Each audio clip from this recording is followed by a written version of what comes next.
Bonjour, les différentes races de gris.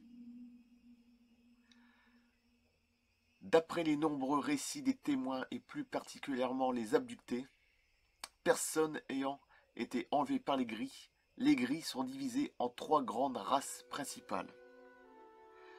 Petit 1, les petits gris. Ce sont les plus connus car les plus fréquemment rencontrés. Ils sont très petits, environ 1,20 m en moyenne. Ils sont très disciplinés et sans aucune émotion. Ce sont eux qui agissent sur le terrain. Ce sont eux qui mutilent les animaux pour en extraire les substances nutritives dont ils ont besoin pour vivre. Ce sont eux aussi qui enlèvent les humains pour les examiner, placer des implants dans diverses parties de leur corps et prélever des échantillons de sperme hommes et d'ovules femmes, afin de créer des hybrides mi-gris, mi-humains. De nombreux témoins sérieux affirment avoir subi ces prélèvements traumatisants. Certains portent une combinaison gris clair, mais la plupart sont nus. Petit 2. Les petits gris clonés. Et oui, ce sont des créatures issues de manipulation génétique et destinées aux plus basses œuvres. Ce sont les serviteurs, les esclaves des gris. Des témoins abductés en ont vu à l'intérieur de leurs vaisseaux spatiaux. Ils ne sont pas nus comme les autres, ils ont toujours le corps recouvert d'un uniforme collant. Les grands gris, petit 3. Ce sont les moins connus car les moins fréquemment rencontrés. Ils sont très grands, environ 2,10 m, et extrêmement intelligents. Ils représentent la race supérieure et originelle des gris.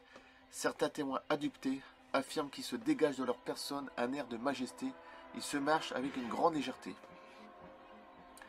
Ce sont eux qui dirigent les petits gris. Des témoins ont assisté à des scènes où un grand gris donnait des ordres assez rudes à plusieurs petits gris et qui supervise les opérations très délicates sur le cerveau des humains.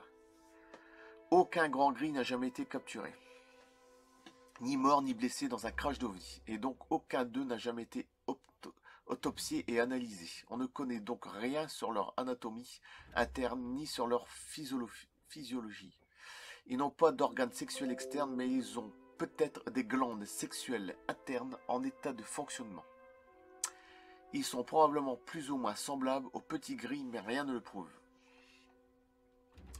D'autres races ont été signalées par divers témoins à travers le monde et il est fort possible qu'il s'agisse de groupes ayant évolué différemment sur d'autres planètes où ils se sont installés. Nous citerons ainsi parmi d'autres, écoutez bien, les gris insectivormes,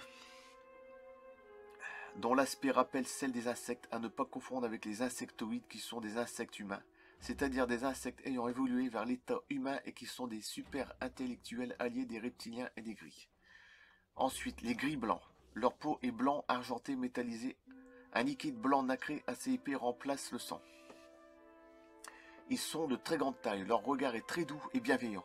Ils n'ont aucune pilosité. Ils portent souvent des vêtements blancs. Ils sont doués d'émotions de type empathique et non égotique comme les hommes.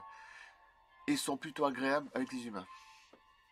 Cette race très intelligente et douce n'est pas alliée aux reptiliens et ne veut aucun mal aux humains qu'elle désire au contraire aider. Les gris orange. Leur peau est de couleur orange. Ils semblent moins hostiles que les autres gris envers les humains, mais ils ne sont pas pour autant leurs amis. Les gris velus, qui possèdent une forte pilosité sur tout le corps, mais aussi un nez, des oreilles et des fines lèvres. Cela rappelle Jimmy Gueux, hein. Et je coupe là, merci.